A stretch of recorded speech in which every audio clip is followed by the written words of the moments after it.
नमस्कार दोस्तों, आप सभी का GK GS with Vikas YouTube channel में स्वागत है। आज यहाँ पे हम लोग जो बिहार दरोगा का जो प्री का एग्ज़ाम का जो यहाँ पे प्रैक्टिस सेट हम लोग चला रहे थे, इसका आज टेस्ट नंबर 23 है, जिसमें 100 प्रश्न है और यह ज्ञान बिंदु जीएस एकेडमी के डायरेक्टर रोशन आनंद सर के द्वारा तैयार किया गया है, जो कि बिहार दरोगा और बिहार पुलिस के लिए बहुत ही महत्वपूर्ण इसमें प्रश्न है। तो इसको आप लोग ज़रूर देखिएगा और कमेंट कीजिए कि आपने 100 में से कितना प्रश्न सही किया। तो चलिए आज इस सेट का पहला प्रश्न हम लोग देखते हैं। देखने से पहले जो भी इस चैनल पर नए हैं, प्लीज़ इस चैनल को सब्सक्राइब कीजिए, अपने दोस्तों के साथ शेयर कीजिए। तो चलिए इस सेट का हम लोग पहला प्रश्न यहाँ पे देखते हैं। पहला प्रश्न यहाँ पे देख लेते हैं। पहला प्रश्न यहाँ पे दिया गया है कि कांग्रेस के बारे में निम्न में से कौन सा कथन असत्य है, यानी कांग्रेस के संदर्भ में कौन सा यहाँ पे जो कथन है वह गलत दिया गया है, इसके बारे में बताना है। तो यहाँ पे पहला दिया गया है कि पहले सम्मेलन में भाग लेने वाले सदस्यों की जो संख्या थी वह 72 थी, जो कि बिल्कुल सही है। दूसरा जो है, सर सैयद खां ऐसे व्यक्ति थे जिनका संबंध भारतीय राष्ट्रीय कांग्रेस से कभी नहीं था, जो कि ये भी सही है।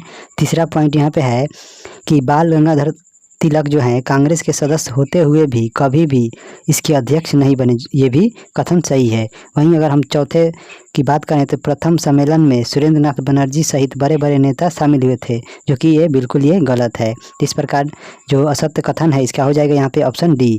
आगे बढ़ते हैं, अगला हम लोग यहाँ पे प्रश्न देखते हैं। अगला यहाँ पे 2 नंबर प्रश्न हम लोग का दिया गया है कि सर्वाधिक लिंगानुपात वाले केंद्र शासित प्रदेश के घटते क्रम में बताना है। तो यहाँ पे हम लोग बात करें, जो सर्वाधिक लिंगानुपात है वह केंद्र शासित प्रदेश जो है वह लक्षद्वीप है, जहाँ पे सर्वाधिक लिंगानुपात 1037 है। इसको याद रखिए, 1037 जो है यह लक्षद्वीप में है। और उसके बाद जो यहाँ पे थोड़ा मिस हो गया, यहाँ पे जो है पुडुचेरी में जो है, पुडुचेरी में 1037 है।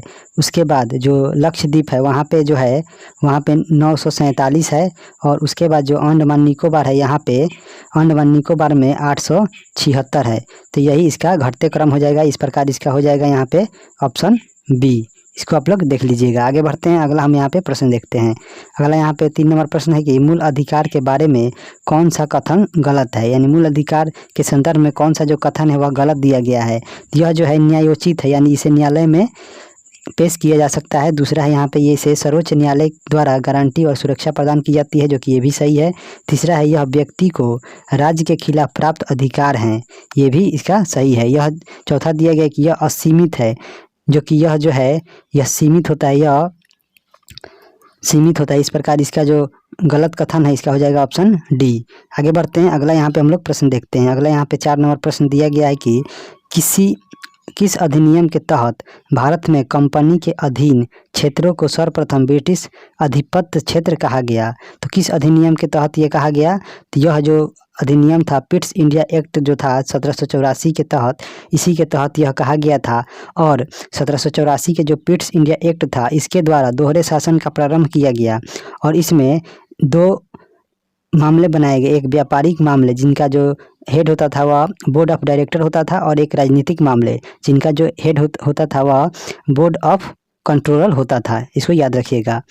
और यहाँ पे हम लोग चार्टर एक्ट 1813 की बात करें तो इसमें जो है जो ब्रिटिश कंपनी का जो शासन था उसको सीमित किया गया। और यहाँ पे ईसाई जो मशीनरी ईसाई पादरी थे उनको भारत में आने की छूट मिल गई 1813 के चार्टर एक्ट के अधिनियम के तहत। आगे बढ़ते हैं, अगला यहाँ पे 5 नंबर प्रश्न दिया गया है कि राष्ट्रीय चंबल वन्य जीव अभयारण्य किसके संरक्षण हेतु बनाया गया है। तो जो राष्ट्रीय चंबल वन्य जीव अभयारण्य है यह राजस्थान में है, और यह जो है घड़ियाल के संरक्षण के लिए प्रसिद्ध है। आगे बढ़ते हैं, अगला यहाँ पे हम लोग प्रश्न देखते हैं। अगला प्रश्न यहाँ पे 6 नंबर है कि विश्व वानिकी दिवस कब मनाया जाता है। तो जो विश्व वानिकी जो दिवस है यह जो है 21 मार्च को मनाया जाता है। और यहाँ पे 3 मार्च को विश्व वन्य जीव दिवस मनाते हैं, और 22 मई को हम लोग जैव विविधता दिवस मनाते हैं। इसको भी आप लोग ध्यान में रखिएगा। आगे बढ़ते हैं, अगला हम लोग यहाँ पे 7 नंबर प्रश्न यहाँ पे देखते हैं कि सर्वोच्च न्यायालय में न्यायाधीश बनने संबंधी कौन सी अर्हताएं होनी चाहिए। तो पहला है यहाँ पे वह भारत का नागरिक होना चाहिए, जो कि बिल्कुल सही है। दूसरा है किसी उच्च न्यायालय, किसी हाई कोर्ट में या ऐसे 2 या अधिक न्यायालयों में लगातार कम से कम 5 वर्षों तक न्यायाधीश रहा हो, जो कि ये भी सही है। तीसरा है यहाँ पे किसी उच्च न्यायालय में या ऐसे 2 या अधिक न्यायालयों में लगातार कम से कम 10 वर्षों तक अधिवक्ता या वकील रहा हो, ये भी यहाँ पे कथन सही है। चौथा है यहाँ पे वह राष्ट्रपति की राय में पारंगत विधिवेता हो, ये भी सही है। तो इसमें जो होगा, इसमें से 2 या 3 ये हो सकता है, क्योंकि दोनों अहर्ताएँ एक साथ जरूरी नहीं हैं। तो इसका हम लोग यहाँ पे कूट देखते हैं, तो कूट में यहाँ पे दिया गया है, तो इसका हो जाएगा यहाँ पे ऑप्शन बी 1, 2 या 3 एवं यहाँ पे हो जाएगा 4। यहाँ पे 1 ये सही है, ये और ये इन दोनों में से कोई एक सही होगा। एक का अहर्ता जरूरी है और उसके बाद ये चौथा का अहर्ता अनिवार्य रूप से जरूरी है, तो इस प्रकार इसका हो जाएगा ऑप्शन बी। आगे बढ़ते हैं, अगला हम लोग यहाँ पे प्रश्न देखते हैं। अगला प्रश्न है कि गुजरात की प्रमुख पहाड़ियों का उत्तर से दक्षिण क्रम कौन सा सही है। तो सबसे पहले हम लोग देखेंगे, तो इसका हम लोग देख लेते हैं। तो इसका हो जाएगा यहाँ पे उत्तर से दक्षिण की क्रम में जो गुजरात में जो स्थित जो पहाड़ियाँ हैं उनका बताना है। तो इसमें सबसे पहले जो है, सबसे ऊपर में कच्छ की हो जाए, कच्छ का जो पहाड़ी है वो हो जाएगा, उसके नीचे हो जाएगा मांडव का पहाड़ी, उसके नीचे हो जाएगा बर्दा का पहाड़ी और उसके नीचे गिरनार और उसके नीचे गिर। तो इस प्रकार इसका जो क्रम है इसका हो जाएगा ऑप्शन सी। आगे बढ़ते हैं, अगला हम लोग यहाँ पे प्रश्न देखते हैं। अगला प्रश्न है कि स्थानीय और क्षेत्रीय विविधता के अनुपात को किस सूचकांक द्वारा दर्शाया जाता है। तो जो स्थानीय और क्षेत्रीय विविधता का जो अनुपात है उसे जो है बीटा सूचकांक के द्वारा दर्शाया जाता है, इसे याद रखिएगा। आगे बढ़ते हैं, अगला यहाँ पे 10 नंबर प्रश्न है कि बौद्ध धर्म के आर्य सत्य कौन कौन हैं। तो बौद्ध धर्म के जो आर्य जो सत्य हैं वह कौन कौन से हैं। तो इसमें हम देखेंगे तो बुद्ध, धम्म और संघ ये बौद्ध धर्म के त्रिरत्न है। और इसके अलावा जो यहाँ पे दुख है और दुख समुदाय है और दुख निरोध एवं दुख निरोध गामिनी प्रतिपदा, ये जो हैं ये सभी बौद्ध धर्म के आर्य सत्य हैं। इस प्रकार इसका हो जाएगा ऑप्शन सी। आगे बढ़ते हैं, अगला यहाँ पे हम लोग प्रश्न देखते हैं। अगला प्रश्न यहाँ पे 11 नंबर है कि किस संविधान संशोधन अधिनियम के तहत लोकसभा व राज्य विधानसभाओं में आंग्ल भारतीय समुदायों के व्यक्तियों के आरक्षण का प्रावधान समाप्त कर दिया गया। तो यह जो किया गया था, यह 104वां संविधान संशोधन के द्वारा इसका जो प्रावधान था उसे समाप्त कर दिया गया।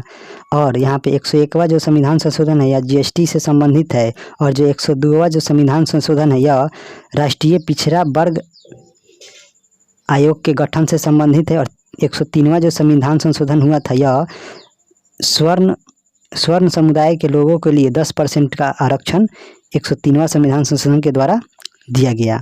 आगे बढ़ते हैं, अगला हम यहाँ पे 12 नंबर प्रश्न देखते हैं। 12 नंबर है आबनूस, एबोनी, महोगनी, रोजवुड, सिनकोना, बांस किस प्रकार के वनस्पति में पाया जाता है। तो यह जो है उष्णकटिबंधीय सदाबहार वनस्पति के प्रकार हैं, इसको याद रखिएगा। आगे बढ़ते हैं, अगला यहाँ पे 13 नंबर प्रश्न है कि किस आंदोलन के दौरान अम्बालाल साराभाई की बहन अनसुईया बेन गांधी जी की मुख्य सहयोगी रहीं। तो किस आंदोलन के दौरान जो है अम्बालाल जो साराभाई थे उनकी जो बहन थी अनसुईया बेन वह गांधी जी की मुख्य सहयोगी के रूप में कार्य की थी। तो इसका हो जाएगा जो 1918 में जो अहमदाबाद मिल मजदूर हुआ था, मिल आंदोलन जो हुआ था उसी दौरान इन्होंने गांधी जी का साथ दिया था। आगे बढ़ते हैं, अगला हम यहाँ पे प्रश्न देखते हैं 14 नंबर। 14 नंबर प्रश्न दिया गया है कि निम्न में से कौन सा कथन असत्य है, यानी कौन सा कथन गलत है। तो पहला यहाँ पे दिया गया कि भारत में 9 राज्य और 4 केंद्र शासित प्रदेश की जो सीमाएं हैं समुद्री तट से लगी हैं, जो कि यह बिल्कुल सही है। दूसरा है 19 राज्य और 4 केंद्र शासित प्रदेश जो हैं स्थलरुद्ध हैं। 19 राज्य और 4 केंद्र शासित प्रदेश जो हैं यह स्थलरुद्ध हैं, जो कि ये भी कथन सही है। तीसरा है सिर्फ एक केंद्र शासित प्रदेश दिल्ली जिसकी सीमा अंतर्राष्ट्रीय सीमा से नहीं है, ये गलत है। अगला यहाँ पे है 5 राज्य ऐसे हैं जिनकी सीमा अंतर्राष्ट्रीय सीमा नहीं है, नहीं लगता है। यहाँ पे अंतर्राष्ट्रीय सीमा नहीं होगा बल्कि यहाँ पे होना चाहिए स्थलरुद्ध राज्य हैं। तो इसका हो जाएगा ऑप्शन सी, जो यहाँ पे गलत दिया गया है। 5 जो स्थलरुद्ध जो राज्य हैं इसमें सबसे पहले है हरियाणा, उसके बाद हरियाणा के बाद हो जाएगा आपका मध्य प्रदेश, लैंडलॉक जो स्टेट हैं मध्य प्रदेश और झारखंड, उसके बाद हो जाएगा आपका झारखंड के बाद छत्तीसगढ़, छत्तीसगढ़ के बाद हो जाएगा आपका तेलंगाना। ये जो हैं स्थलरुद्ध देश हैं, आगे राज्य हैं। आगे बढ़ते हैं, अगला हम यहाँ पे 15 नंबर प्रश्न देखते हैं। 15 नंबर प्रश्न है कि पर्यावरण संरक्षण के लिए ग्रीन आर्मी का आरंभ किस देश ने किया है। तो जो पर्यावरण संरक्षण है उसको बढ़ावा देने के लिए किस देश के द्वारा ग्रीन आर्मी का प्रारंभ किया गया है, तो यह जो है ऑस्ट्रेलिया के द्वारा यह किया गया है। अगला प्रश्न है 16 नंबर कि किस अनुच्छेद के तहत किसी राज्य की विधानसभा में 500 से अधिक तथा 60 से कम सदस्य नहीं हो सकता। यह जो है राज्य की विधानसभा की संरचना जो है वह अनुच्छेद 170 में वर्णित है। किसी भी राज्य विधानसभा में 500 से अधिक, अधिकतम 500 और न्यूनतम 60 सदस्य का होना अनिवार्य होता है। इस प्रकार इसका हो जाएगा ऑप्शन ए। आगे बढ़ते हैं, अगला हम लोग यहाँ पे प्रश्न देखते हैं। अगला दिया गया है कि सिंधु नदी के बारे में कौन सा कथन असत्य है। तो पहला है यहाँ पे भारत में इसकी लंबाई जो है 1114 किलोमीटर है, जो कि बिल्कुल सही है। और इसकी जो कुल लंबाई है सिंधु नदी की यह 2880 किलोमीटर है, ये भी सही है। दूसरा पॉइंट है कि दमचौक के पास यह भारत में प्रवेश करती है, जो कि बिल्कुल सही है। तीसरा पॉइंट हम लोग यहाँ पे देखते हैं। तीसरा पॉइंट यहाँ पे दिया गया है कि पंचनद नदियाँ आपस में मिलकर पाकिस्तान में मिथनकोट के पास सिंधु नदी में मिल जाती है, जो कि बिल्कुल सही है। चौथा पॉइंट है यह लद्दाख और जम्मू कश्मीर संघ राज्य क्षेत्र में प्रवाहित होता है, जो कि यह कथन यहाँ पे गलत दिया गया है। तो इसमें हम लोगों को गलत कथन का चयन करना था, तो इस प्रकार इसका हो जाएगा ऑप्शन डी। आगे बढ़ते हैं, अगला हम यहाँ पे प्रश्न देखते हैं। अगला प्रश्न यहाँ पे दिया गया है 18 नंबर कि निम्न में से किसे दक्षिण में विष्णु का अवतार माना जाता है। तो दक्षिण भारत में विष्णु का अवतार किन्हें माना जाता है, तो इसका हो जाएगा यहाँ पे ऑप्शन ए, रामानुजाचार्य को दक्षिण में विष्णु के अवतार के रूप में जाना जाता है। अगला यहाँ पे 19 नंबर प्रश्न है भारतीय संविधान की प्रस्तावना या उद्देश्य प्रस्ताव को संविधान सभा में कब रखा गया। तो संविधान सभा के समक्ष यह जो है 13 दिसंबर 1946 को रखा गया और इसे संविधान सभा के द्वारा स्वीकार जो है 22 जनवरी 1947 को इसे स्वीकार किया गया। इसको भी आप लोग याद रखिएगा। और यहाँ पे जो है 29 अगस्त 1947 को जो है प्रारूप समिति का गठन किया गया था, जिसके अध्यक्ष के रूप में डॉक्टर BR अम्बेडकर को इसका अध्यक्ष बनाया गया था। आगे बढ़ते हैं, अगला यहाँ पे हम लोग 20 नंबर प्रश्न देखते हैं। 20 नंबर प्रश्न यहाँ पे दिया गया है कि समूह ग्रुप नियम किसने दिया। तो यह जो है प्रोफेसर सॉन्डी और फैजान के द्वारा यह कथन दिया गया, यह नियम दिया गया था, समूह विस्थापन नियम। इसका हो जाएगा ऑप्शन सी। आगे बढ़ते हैं, 21 नंबर प्रश्न कि भारतीय सेना प्रमुख मनोज पांडे को किस देश में आर्मी जनरल की मानद रैंक से सम्मानित किया गया है। तो इन्हें जो है नेपाल की जो आर्मी है उनके मानक रैंक से सम्मानित किया गया है। अगला प्रश्न है कि रेटिना के जो फोबिया सेंट्रलिस जो है किसके लिए संवेदी है। तो जो रेटिना में जो फोबिया जो सेंट्रलिस है यह रंगीन प्रकाश के लिए संवेदी है। इसका हो जाएगा ऑप्शन सी, रंगीन प्रकाश के लिए। आगे बढ़ते हैं, अगला यहाँ पे प्रश्न हम लोग देख लेते हैं। अगला प्रश्न है कि कोयले के लिए प्रसिद्ध चट्टान कौन सी है। तो कोयले के लिए जो प्रसिद्ध चट्टान है वह कौन सी है। तो यह जो है गोंडवाना किस्म की चट्टान है। आगे बढ़ते हैं, अगला है खाद्य पदार्थों में दुर्गंध आने का मुख्य कारण वसा और तेलों का डैश है। तो खाद्य पदार्थों से जो दुर्गंध आने का जो मुख्य कारण है वसा और तेलों का जो है ऑक्सीकरण होना ही इससे दुर्गंध आने का मुख्य कारण होता है। अगला प्रश्न है 25 नंबर, बीज बोते समय सामान्यतः काम में लाए जाने वाले उर्वरक में होता है। तो बीज बोते समय जो है सामान्यतः काम में लाए जाने वाले उर्वरक के रूप में हम लोग नाइट्रेट का उपयोग करते हैं। आगे बढ़ते हैं, अगला यहाँ पे हम लोग 26 नंबर प्रश्न देखते हैं। 26 नंबर है कि निम्न में से कौन मूडी मैन समिति के सदस्य नहीं थे।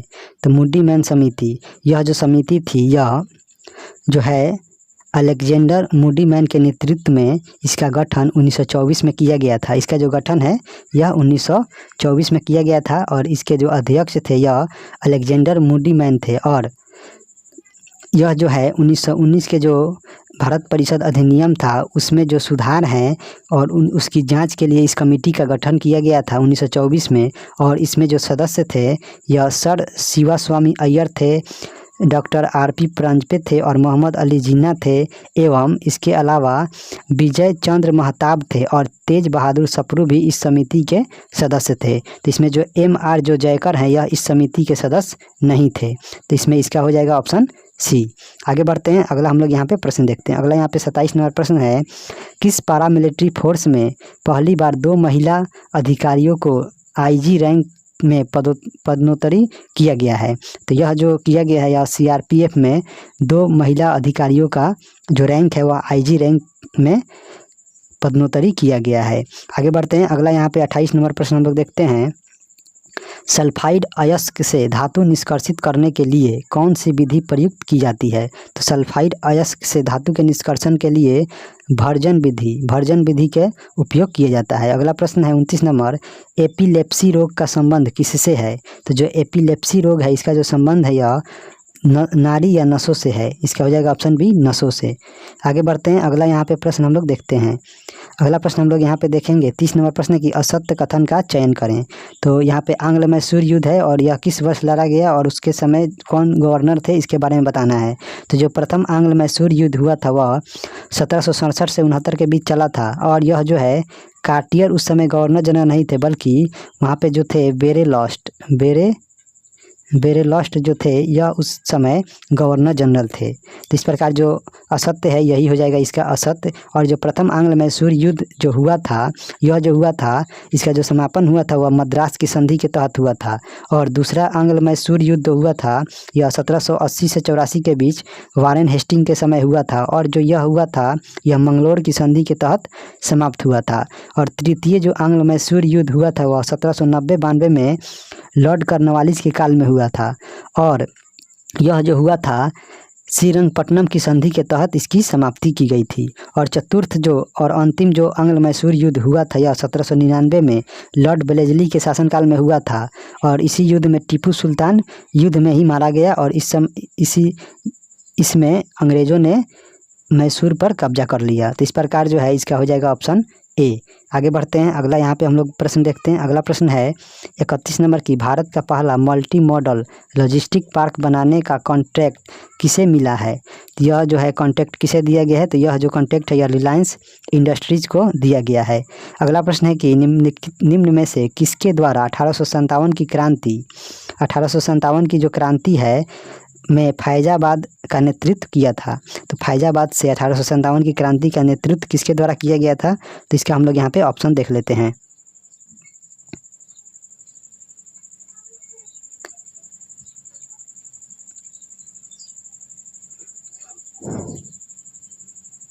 इसका यहाँ पे हम लोग ऑप्शन देख लेते हैं। तो इसका हो जाएगा यहाँ पे अहमदुल्ला के द्वारा फैजाबाद में 1857 की क्रांति का नेतृत्व किया गया था। वहीं हम बेगम हजरत महल की बात करें तो इन्होंने अवध या लखनऊ के क्षेत्र से इन्होंने 1857 की क्रांति का नेतृत्व किया था और खान बहादुर खान ने बरेली से 1857 की क्रांति का नेतृत्व किया था। अगला यहाँ पे 33 नंबर प्रश्न है, एक माध्यम के निरपेक्ष अपवर्तनांक का मान हमेशा होता है। तो हमेशा क्या होता है? तो यह जो होता है 1 से अधिक हमेशा होता है निरपेक्ष अपवर्तनांक का मान। आगे बढ़ते हैं, अगला यहाँ पे 34 नंबर प्रश्न है, हाल ही में नेत्रहीनों के लिए T20 विश्व कप के ब्रांड एम्बेसडर कौन बने हैं? तो जो नेत्रहीनों के लिए जो T20 वर्ल्ड कप है उसका जो ब्रांड एम्बेसडर है उसे युवराज सिंह को बनाया गया है ब्रांड एम्बेसडर, इसको याद रखिएगा। अगला प्रश्न है यहाँ पे 35 नंबर की, समृद्धि कर माफ़ी योजना किस राज्य या केंद्र शासित प्रदेश के द्वारा जारी की गई है? तो यह जो योजना है यह दिल्ली के द्वारा स्टार्ट किया गया है, समृद्धि कर माफ़ी योजना। अगला यहाँ पे 36 नंबर प्रश्न है, आधुनिक भूगोल का जनक किसे कहा जाता है? तो आधुनिक जो भूगोल है इसके जनक के रूप में हम लोग अलेक्जेंडर वान हम्बोल्ट को कहते हैं। आगे बढ़ते हैं, अगला यहाँ पे प्रश्न है 37 नंबर, टीपी राजीवन का 2 नवंबर को निधन हो गया, वे किस क्षेत्र में प्रसिद्ध थे? तो वे जो हैं किस क्षेत्र में प्रसिद्ध थे? तो वे लेखन क्षेत्र में, उनका संबंध जो था वह लेखन से था। अगला यहाँ पे 38 नंबर प्रश्न की, टेबरेनेकल ऑफ न्यू डिप्रेशन नामक संघ की स्थापना किसने किया था? तो टेबरेनेकल ऑफ न्यू डिस्पेंसेशन जो नामक एक संगठन था, इसका जो स्थापना है वह किसके द्वारा किया गया था? तो इसका जो स्थापना है वह केशव चंद्र सेन के द्वारा इसकी स्थापना किया गया था। आगे बढ़ते हैं। अगला यहाँ पे 39 नंबर प्रश्न है, संयुक्त राष्ट्र अमेरिका के किस शहर में वर्ष 2023 से दिवाली पर पब्लिक स्कूल हॉलीडे की घोषणा की है? यानी संयुक्त राज्य अमेरिका के किस शहर से 2023 में जो दीपावली या दिवाली का जो त्यौहार है उस पर वहाँ पे छुट्टी देने का घोषणा किया गया है? तो यह न्यूयॉर्क शहर से इसका शुभारंभ किया गया है। अगला यहाँ पे 40 नंबर प्रश्न है कि एक तरंग की आवृत्ति 50 हर्ट्ज और चाल 36 मीटर पर सेकेंड है, तो इस तरंग का जो तरंग दैर्घ्य है वो क्या होगा? तो सबसे पहले जो इसका चाल होता है वह जो इसका आवृत्ति गुने इसका जो तरंग दैर्घ्य है इसके बराबर होता है। तो इसमें हम लोग मान यहाँ पे रखेंगे तो 36 बराबर 50 इंटू लेमडा तरंग दैर्घ्य हमको निकालना है। तो यहाँ पे तरंग दैर्घ्य का मान जब हम यहाँ पे निकालेंगे तो 36 बट्टा यहाँ पे 50 हो जाएगा, जो इसका मान होता है 0.72। तो इस प्रकार इसका हो जाएगा ऑप्शन ए 0.72 मीटर। आगे बढ़ते हैं। अगला यहाँ पे हम लोग प्रश्न देखते हैं 41 नंबर प्रश्न है, रजिया सुल्तान की मृत्यु के बाद उसका उत्तराधिकारी किसे बनाया गया? तो रजिया सुल्तान का जो शासनकाल था वह 1236 से लेकर 1240 के बीच रहा और इसके मृत्यु के बाद जो है बहराम शाह को इसका उत्तराधिकारी घोषित किया गया, बहराम शाह को।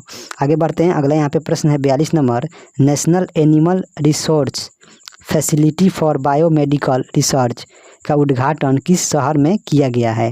तो जो इसका उद्घाटन है यह किस शहर में किया गया है? तो इसका जो उद्घाटन है यह हैदराबाद में इसका उद्घाटन किया गया है, इसे याद रखिएगा। अगला यहाँ पे 43 नंबर प्रश्न है कि निम्नलिखित में से किसे ऊर्जा के व्यापारिक मात्रक के रूप में प्रयोग करते हैं? तो ऊर्जा के व्यापारिक मात्रक के रूप में किलोवाट घंटा को हम लोग उपयोग करते हैं। अगला प्रश्न है 44 नंबर, ऑस्ट्रेलिया समूह संबंधित है। तो जो ऑस्ट्रेलिया जो समूह है वह किससे संबंधित है? तो वह जो है रासायनिक एवं जैविक हथियार से संबंधित है, ऑस्ट्रेलिया ग्रुप, इसको याद रखिएगा। अगला यहाँ पे प्रश्न दिया गया है 45 नंबर, 1856 में अवध का विलय होने के बाद वहाँ का रेजिडेंट किसे बनाया गया?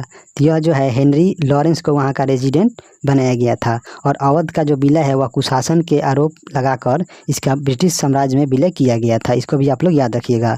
अगला यहाँ पे 46 नंबर प्रश्न है, हवेल एक स्तनधारी है क्योंकि स्तनधारियों का एक गुण होता है कि उनमें 4 प्रकोष्ठ में हृदय बंटा होता है। तो इस प्रकार इसका हो जाएगा ऑप्शन ए 4 प्रकोष्ठ का हृदय होता है, इसलिए यह स्तनधारी ग्रुप में आता है। आगे बढ़ते हैं। अगला हम लोग यहाँ पे 47 नंबर प्रश्न हम लोग देखेंगे।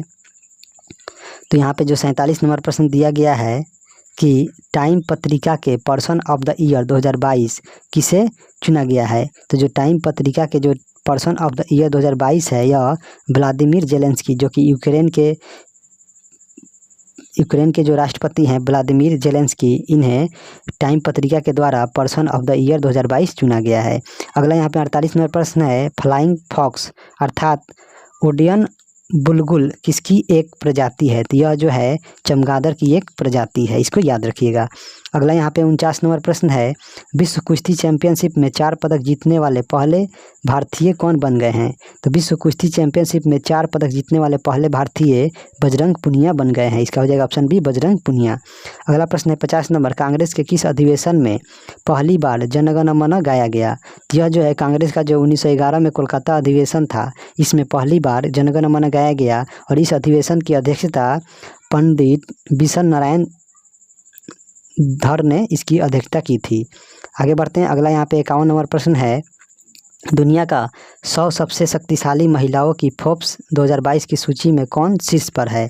तो जो महिला दुनिया की जो टॉप 100 में सबसे शक्तिशाली जो महिला हैं उनकी जो फोर्ब्स के द्वारा जो सूची 2022 में निकाली गई थी उसमें शीर्ष पर जो है उर्सुला वान डेल लेएन है, इसका हो जाएगा यहाँ पे ऑप्शन डी।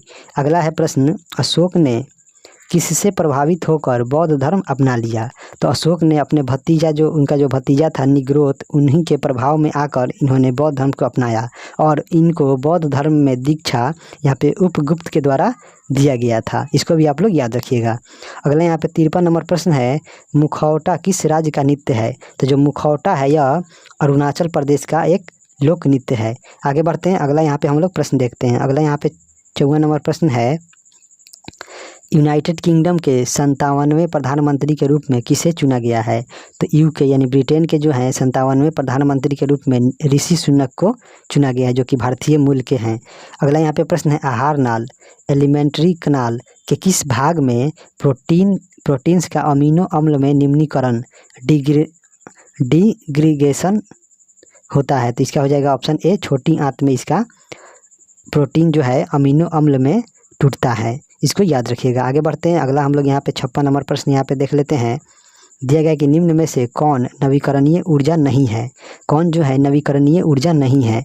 तो इसमें जो है परमाणु ऊर्जा जो है यह नवीकरणीय ऊर्जा नहीं है, यह अनवीकरणीय ऊर्जा है। जबकि पवन ऊर्जा, भूतापीय ऊर्जा और ज्वारीय ऊर्जा जो है यह नवीकरणीय ऊर्जा के उदाहरण है। अगला यहाँ पे 57 नंबर प्रश्न है, विभिन्न संस्कृतियों के वैज्ञानिक विवरण की तुलनात्मक अध्ययन को क्या कहते हैं? तो विभिन्न संस्कृतियों के वैज्ञानिक विवरण का जो तुलनात्मक जो अध्ययन है इसको एथनोलॉजी कहते हैं। इसको याद रखिएगा। आगे बढ़ते हैं। अगला यहाँ पे 58 नंबर प्रश्न है कि भारत के महान्यायवादी के बारे में निम्नलिखित कथनों में से कौन सा कथन सही नहीं है, यानी कौन सा कथन गलत है उसका चयन करना है। तो पहला दिया गया है कि वह भारत सरकार का पहला विधि अधिकारी होता है, जो कि बिल्कुल सही है। दूसरा जो है वह एक संसद सदस्य के विशेषाधिकारों के लिए हकदार होता है, जो कि ये भी इसका जो कथन है ये सही है। और इसका जो चर्चा है हमारे संविधान के किस अनुच्छेद में किया गया है इसके बारे में आप लोग कमेंट जरूर कीजिएगा। अगला यहाँ पे है, वह सरकार के लिए पूर्णकालिक वकील होता है, जो कि ये बिल्कुल गलत है। ये इसका जो नियुक्ति होता है वह 6 वर्ष या 65 वर्ष की उम्र के लिए ही इसका नियुक्ति किया जाता है। यह पूर्णकालिक जो है नहीं होता है। अगर यही इस कथन का ये इसमें गलत दिया गया है। और यहाँ पे जो चौथा है, उसकी अर्हताएँ वही होनी चाहिए जो उच्चतम न्यायालय के एक न्यायाधीश बनने की होती है, जो कि ये भी इसमें सही है। तो इसका हम लोग यहाँ पे कूट देखेंगे तो जो है इसमें जो है केवल जो है तीसरा जो कथन है यही इसमें गलत है। आगे बढ़ते हैं। अगला हम यहाँ पे प्रश्न देखते हैं 59 नंबर प्रश्न है कि नेपाल लोकतांत्रिक गणतंत्र देश कब बना? तो जो नेपाल है यह लोकतांत्रिक जो गणतंत्र देश है यह वर्ष 2008 में यह बना था। अगला प्रश्न है 60 नंबर कि भारतीय नौसेना में शामिल किए गए P-15B स्थिर गाइडेड मिसाइल विध्वंसक का नाम क्या है? तो इसका जो नाम है INS मुर्मुगांव है। इसका INS मुर्मुगांव इसका नाम है। इसको याद रखिएगा। आगे बढ़ते हैं। आगे हम लोग यहाँ पे 61 नंबर प्रश्न यहाँ पे देख लेते हैं। 61 नंबर हम लोग यहाँ पे प्रश्न देखेंगे, जो कि मोस्ट इम्पोर्टेंट यहाँ पे प्रश्न दिया गया है। 61 नंबर प्रश्न यहाँ पे दिया गया है कि देशप्रिय किनका उपनाम है? तो जो देशप्रिय है यह जो है यतीन्द्र मोहन सेन गुप्ता का यह उपनाम है। वहीं अगर हम अनुग्रह नारायण की बात करें तो अनुग्रह नारायण को बिहार विभूति के उपनाम से जाना जाता है। वहीं हम लोग चित्तरंजन दास को देशबंधु के नाम से जाना जाता है। और यहाँ पे नेपोलियन को जो है लिटिल कार्पोलर के नाम से जाना जाता है। इसको भी आप लोग याद रखिएगा। अगला यहाँ पे 62 नंबर प्रश्न है, आवर्त बीजी पादपों में भ्रूण कोष प्रायः होता है। तो जो आवर्त बीजी जो पादप हैं उनमें भ्रूण कोष जो होता है वह त्रिगुणित होता है। वहीं हम लोग अनावृत की बात करें तो अनावृत में अगुणित होता है। इसको भी आप लोग याद रखिएगा। अगला प्रश्न है यहाँ पे, रक्त का कौन सा घटक जो है भोजन, कार्बन डाइऑक्साइड और नाइट्रोजन युक्त कचरे का परिवहन करता है? यह जो परिवहन है यह प्लाज्मा के द्वारा किया जाता है। वहीं अगर हम लोग ऑक्सीजन का परिवहन की बात करें तो वह RBC के द्वारा यहाँ पे ऑक्सीजन का परिवहन किया जाता है। इसको भी आप लोग याद रखिएगा। आगे बढ़ते हैं। अगला यहाँ पे हम लोग 64 नंबर प्रश्न देखते हैं। 64 नंबर प्रश्न है कि फेडरेशन कप किस खेल से संबंधित है? तो जो फेडरेशन कप है यह जो है फुटबॉल खेल से संबंधित है। इसको याद रखिएगा। अगला यहाँ पे 65 नंबर है, शैवालों में कोशिका भित्ति बनी होती है। तो जो शैवाल हैं उनमें जो है कोशिका भित्ति किसकी बनी होती है? तो यह जो है सेलुलोज, गैलेक्टोज और माइनोज की बनी होती है। इसका हो जाएगा ऑप्शन बी, सेलुलोज, गैलेक्टोज और माइनोज की कोशिका भित्ति जो है शैवालों में बनी होती है। आगे बढ़ते हैं। अगला यहाँ पे हम लोग 66 नंबर प्रश्न देखते हैं कि भारतीय मानक समय रेखा जो है निम्न में से किस राज्य से होकर नहीं गुजरती है? तो सबसे पहले जो है भारतीय मानक समय रेखा जो है 82.5 डिग्री पूर्वी देशांतर है। और यह जो है भारत के 5 राज्यों से होकर गुजरती है, जिसका हम लोग यहाँ पे क्रम देखते हैं। उत्तर प्रदेश के बाद मध्य प्रदेश के बाद जो है यह छत्तीसगढ़ के बाद जो है यह छत्तीसगढ़ के बाद यहाँ पे जो है यह आंध्र प्रदेश, छत्तीसगढ़ के बाद यहाँ पे उड़ीसा और उड़ीसा के बाद यहाँ पे यह आंध्र प्रदेश, यानी यही 5 राज्यों से होकर यह गुजरती है। तो इसमें जो है हिमाचल प्रदेश से यह होकर नहीं गुजरती है, इसको आप लोग याद रखिएगा। आगे बढ़ते हैं, अगला हम लोग यहाँ पे 67 नंबर प्रश्न देखते हैं। 67 नंबर प्रश्न कि हाल ही में किस राज्य ने अपने पर्यटन क्षेत्र को उद्योग का दर्जा दिया है? तो किस राज्य ने पर्यटन को उद्योग का दर्जा दिया है? तो इसका हो जाएगा ऑप्शन बी, असम सरकार के द्वारा पर्यटन को उद्योग का दर्जा दिया गया है। अगला यहाँ पे 68 नंबर है कि कैप्चा एक कंप्यूटिंग प्रोग्राम है। तो यह जो है मानव इनपुट को मशीनी इनपुट से अलग करने वाला एक प्रोग्राम है कैप्चा, इसको याद रखिएगा। आगे बढ़ते हैं, अगला यहाँ पे हम लोग 69 नंबर प्रश्न देखते हैं कि किस अंग्रेज अधिकारी ने यह स्वीकार किया कि हमारी प्रणाली ऐसे स्पंज के रूप में काम करती है जो गंगा के किनारे से प्रत्येक अच्छी वस्तु सोख लेती है तथा इसे फिर टेम्स नदी के किनारे निचोड़ देती है। यह जो है जॉन सुलिवान का यह स्टेटमेंट था और इन्होंने यह स्वीकारा था। आगे बढ़ते हैं, अगला यहाँ पे हम लोग प्रश्न देखते हैं 70 नंबर। जो 70 नंबर प्रश्न दिया गया है कि भारत का पहला तैरता हुआ वित्तीय साक्षरता शिविर जो है, भारत का जो पहला जो फ्लोटिंग वित्तीय साक्षरता जो शिविर है, यह किस शहर में आयोजित किया जाएगा? तो इसका जो आयोजन है यह जम्मू कश्मीर के श्रीनगर में इसका आयोजन किया जाएगा। अगला प्रश्न है 71 नंबर, किस काल को प्रारंभिक होमोसेपियंस मानव का काल कहा जाता है? तो किस काल को कहा जाता है? तो यह जो है उच्च पुरापाषाण काल को हम लोग प्रारंभिक होमोसेपियंस मानव का काल कहते हैं। आगे बढ़ते हैं, अगला यहाँ पे 72 नंबर प्रश्न है कि कौन सा राज्य नॉर्थ ईस्ट ओलंपिक गेम्स 2022 का ओवरऑल टीम चैंपियन बना है? तो यह जो है मणिपुर राज्य बना है। अगला है खसरा रोग किस वजह से होता है? तो जो खसरा है यह वायरस के द्वारा होता है।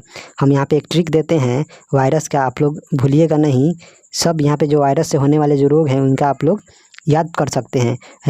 ट्रिक है रेखा हमें हिट करके पोएचे गई, तो यहाँ पे रेबीज, खसरा, हर्पीज, मेनिंजाइटिस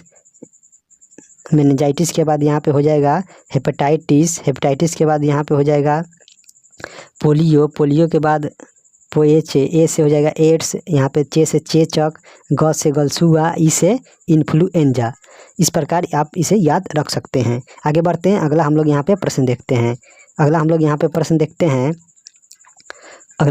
पे 74 नंबर हम लोग यहाँ पे प्रश्न देखते हैं। जब एक कण रेखीय सरल आवर्त गति में रहता है तो उसके गतिज ऊर्जा का मान अधिकतम कहाँ होता है? तो यह जो अधिकतम गतिज ऊर्जा होती है वह माध्य स्थिति में, यानी यह जो एक पेंडुलम है ये जो है इसका माध्य स्थिति है और ये प्रारंभिक है और ये अंतिम है।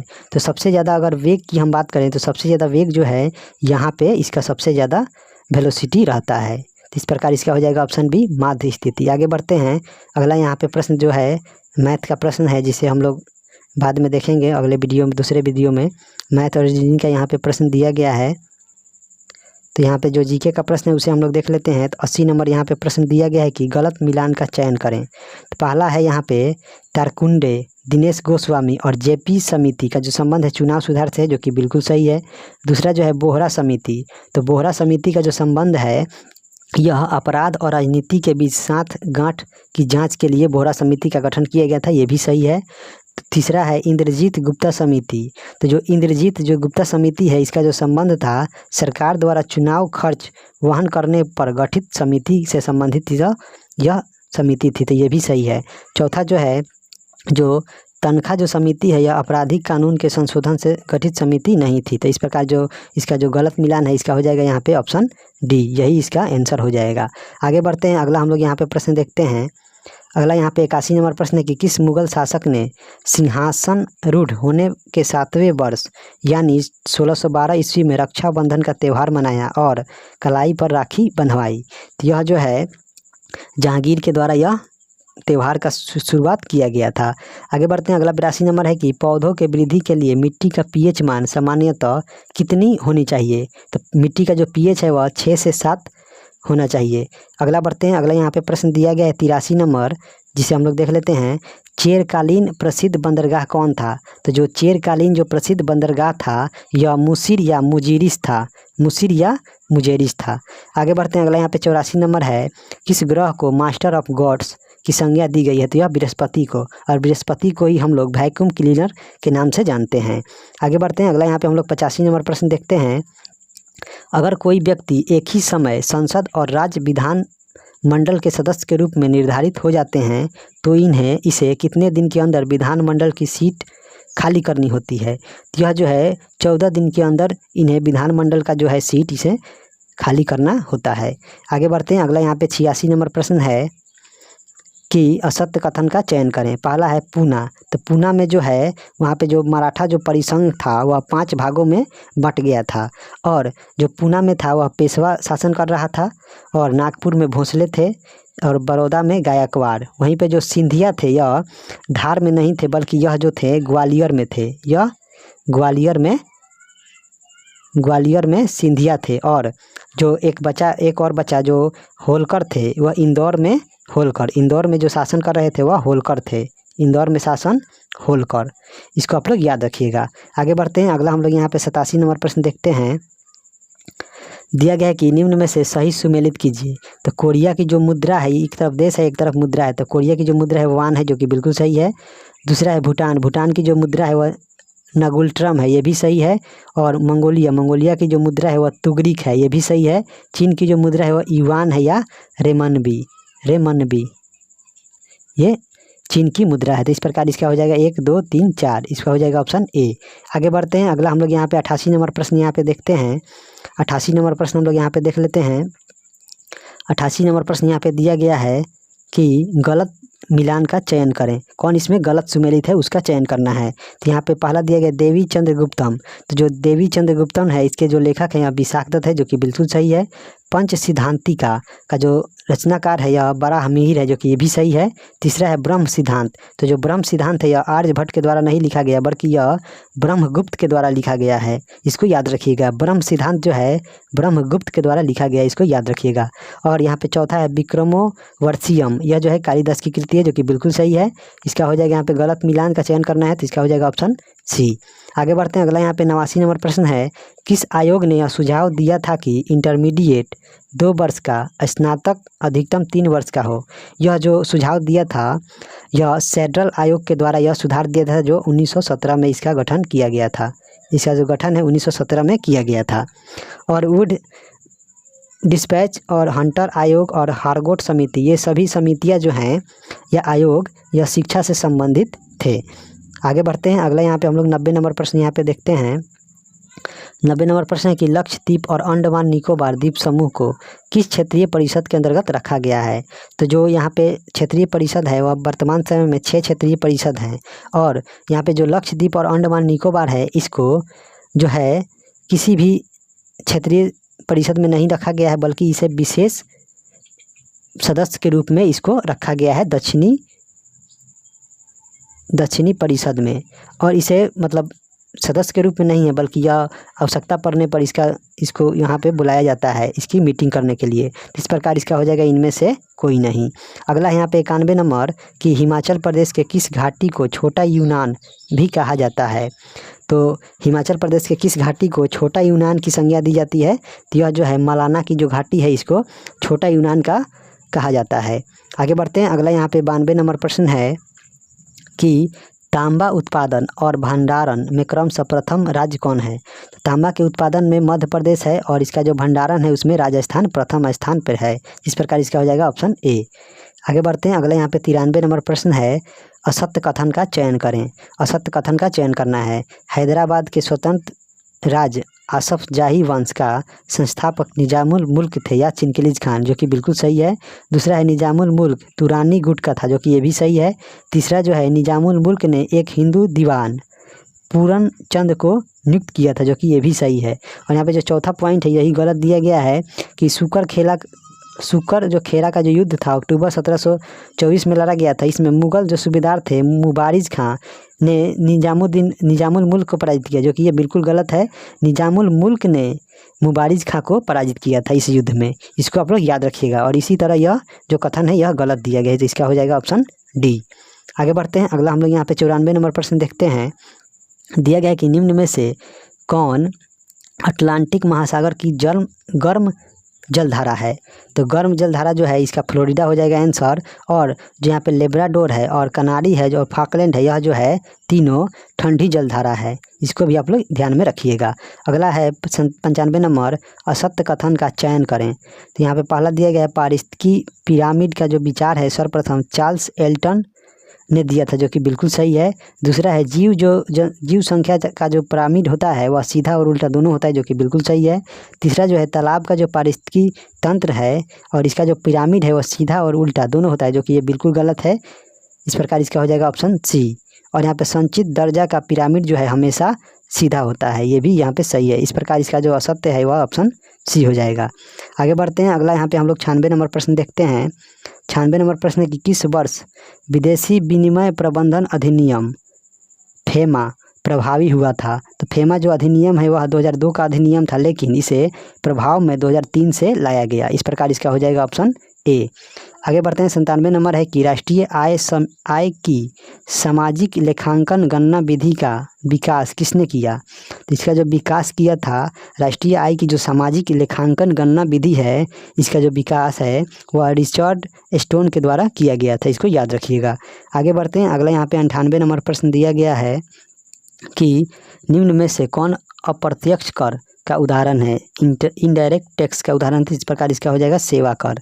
और यहीं पे डायरेक्ट टैक्स या अप्रत्यक्ष कर की हम बात करें तो निगम कर, संपत्ति कर और उपहार कर, ये जो हैं प्रत्यक्ष कर के उदाहरण हैं। अगले यहाँ पे 99 नंबर है, निम्नलिखित उपग्रह श्रृंखला में से किस से भारतीय प्रक्षेपण यान का उपयोग करके पहले भारतीय उपग्रह का शुभारंभ किया गया था। इसका हो जाएगा यहाँ पे ऑप्शन डी, रोहिणी। इस प्रश्न में हमको डाउट लग रहा है, आप लोग कमेंट में ज़रूर बताइएगा कि इसका क्या होगा। आर्यभट्ट और हमको रोहिणी में डाउट है, तो आप लोग इसमें ज़रूर कमेंट कीजिएगा। अगला यहाँ पे देखते हैं। अंतिम प्रश्न है कि पंडित जसराज गायक थे। तो जो पंडित जो जसराज हैं यह किसके गायक थे। तो यह जो है शास्त्रीय गायक थे। तो इस प्रकार हम लोगों ने 100 प्रश्न देखा है। तो आशा करते हैं कि आप लोग अच्छी तरीके से इसको समझे होंगे और अपना स्कोर ज़रूर इस कमेंट में बताइएगा। और इस चैनल को ज़रूर सब्सक्राइब कीजिए, अपने दोस्तों के साथ शेयर कीजिए। तो चलिए मिलते हैं अगले वीडियो में, तब तक के लिए जय हिंद।